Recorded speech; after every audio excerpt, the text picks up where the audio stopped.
All right, everyone, there's a lot we got to unpack here today. But first and foremost, what's up, everybody? Welcome back to the channel. I'm the Offline Warrior. If you're new here, I'd greatly appreciate it if you'd like and subscribe. And without further ado, let's get into the video. So Sony finally officially came out and announced the PS5 Pro. Now, this isn't really anything surprising because there's been rumors and leaks of the PS5 Pro since the PS5 came out back in 2020. I remember the PS5 first dropping and everyone was for some reason already talking about a PS5 Pro. But after 4 years of all the leaks and speculations, they finally came out and announced it. And boy oh boy, was it an announcement. So they showcased it in this little 9-minute, I guess, video or trailer that Sony came out and released. And if I'm being completely honest, I found it to be nothing but underwhelming.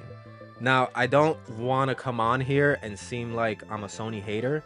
I'm really not. The main console that I game on is PlayStation. I primarily game on PlayStation 5. I don't own an Xbox. If I'm going to play any Xbox games, it's going to be on my PC.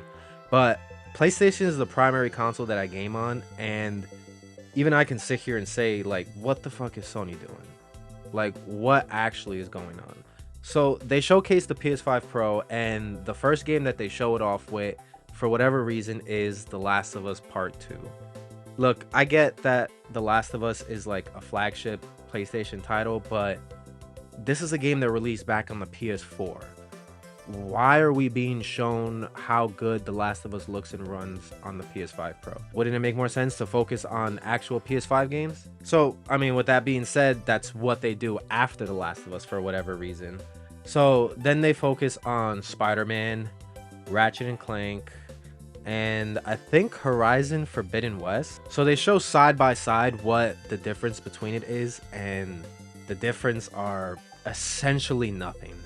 They had to zoom in and show that, hey, you see that tree all the way in the background? Well, on PS5 Pro, it looks less fuzzy. And that's about it.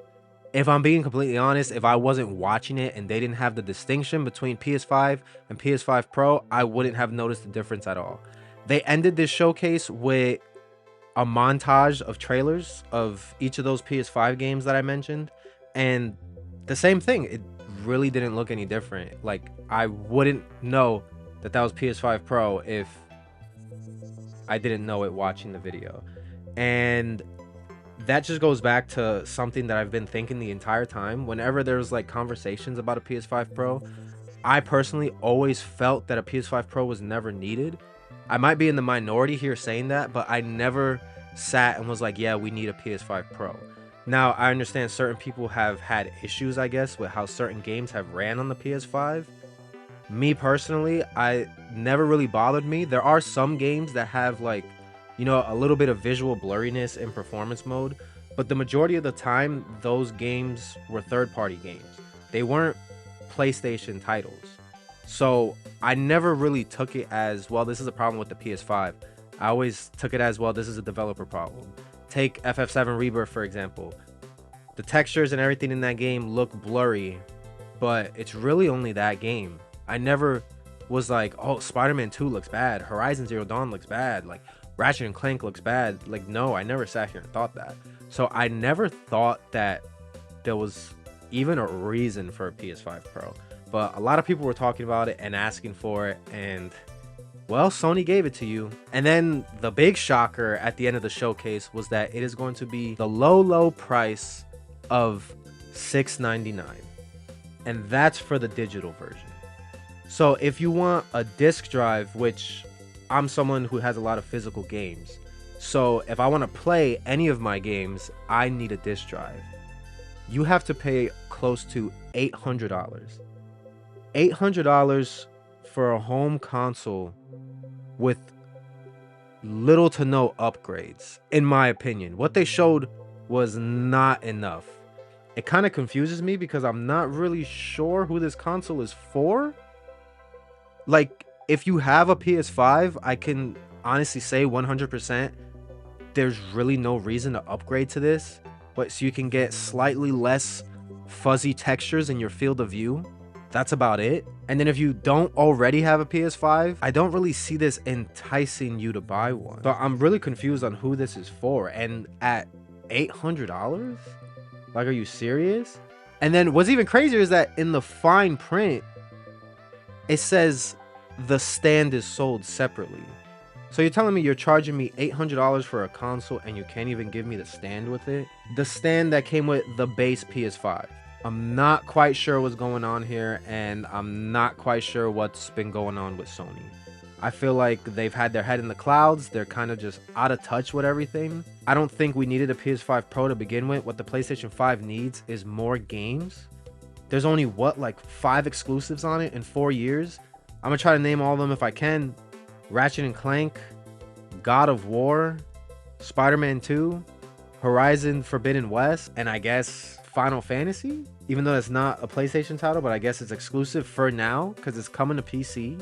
I'm not really too sure what is the purpose of this console. I'm not too sure what any of it's for. I'm super eager to see what you guys think. I want to open up the floor in the comment section and see what everyone else's opinion is.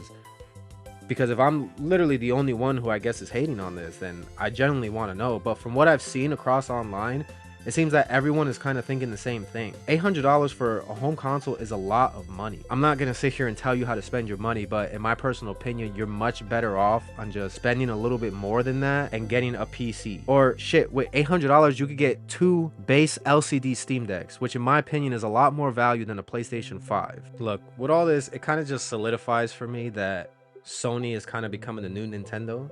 This move and their moves over the last couple years have been very anti-consumer in my opinion, with everything they've kind of been releasing. But I mean, with all that being said, I'm interested to see what you guys think in the comments. Let me know if you actually want to get the PS5 Pro. Let me know if there's something I missed, if there's actually more of an upgrade than what I saw, because what I saw didn't really look like anything worth looking at. But if there was something that you noticed that I didn't notice, please let me know.